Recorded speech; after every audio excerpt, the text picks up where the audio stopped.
If you're a heat and air conditioning technician and you're setting leads for somebody to come out and sell a new system or product, what are things you shouldn't say? This is a super important question. I'm Scott Bell, coming to you live for HVAC Technician Sales Secrets on a perfect day to talk about sales and business and a fantastic day to talk about you and what not to say. So here is the thing. There's always the conversation that happens between salespeople and technicians. Do we give them a price range? Do we not give them a price range? Do we talk about the product or service? Or do we talk about the product or service? And really, that's going to depend upon some of your personality, some of your team, and some of your company. And so, like, I was always more of a fan of, like, this is what it could be per month, right? Someone would say, how much is the system? Like, here's what it could be per month. How much for the system? I don't know which one you're going to choose. But, like, when you start thinking about, like, hey, here's how much a system is, you can give them the range. Hey, the top system with every single bell and the whistle all the way up here, always start with the top number. Those systems could be as much as 60 grand, whatever the number is wherever you work, right?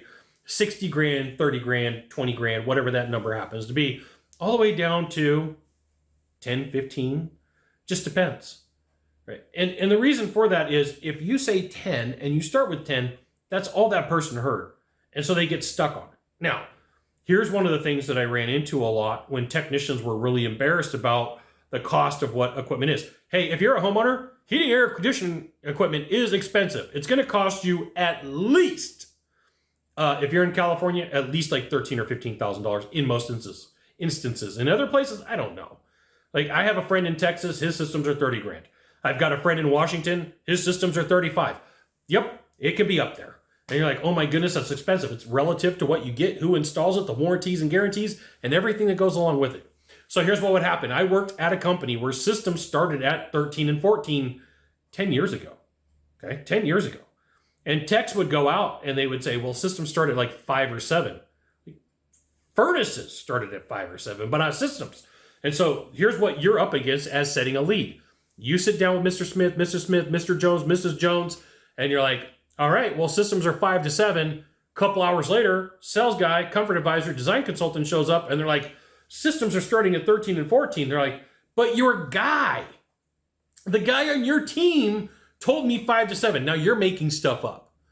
Be aware that, if you don't know, talk to your management. How do you want me to address the pricing situation if I'm going to set a lead? Talk to the sales team. How do you want? Now be aware that your management and your sales team may say two completely different things.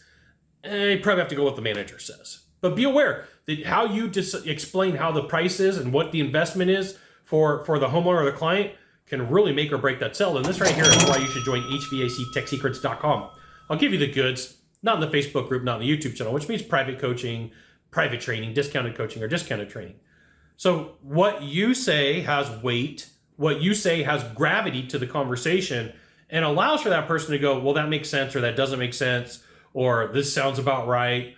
Because here's what's going to happen. You're going to leave and they're going to go online and they're going to say, how much does a new heating and air unit cost? And you're going to look online and it's going to say somewhere around $7,000 to $10,000. And if you live in a large metropolitan area, California, New York, Atlanta, you're probably going to have to add some money to that because that's not how much it is. I would love to meet the people who write these articles. They're like, well, you should expect to pay 10 grand for a system. Like, it's not 2005 anymore.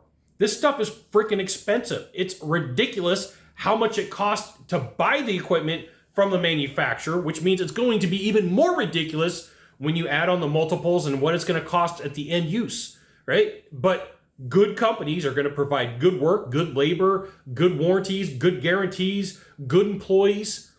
And if you want that, you're going to have to pay for it. Like, you might be on a beer budget asking for champagne, or you may be on a champagne budget asking for more champagne. I don't know. But just be aware that how you explain the price to the person just could be like, hey, we got budgets for every need. We really do. We got everything from mild to wild. We got everything from the Toyota Camry all the way to the Lamborghini. Be aware that however you answer this really does make a difference on how much work the salesperson's going to have on talking about the overall investment. You got one of 3 things to do from here, just one of 3. Find the subscribe button, click on it. Every time I send out a video, you'll get an update. 2, hit follow. 3, you know what you got to do. Share this video with a friend. We'll see you soon. Thanks for watching.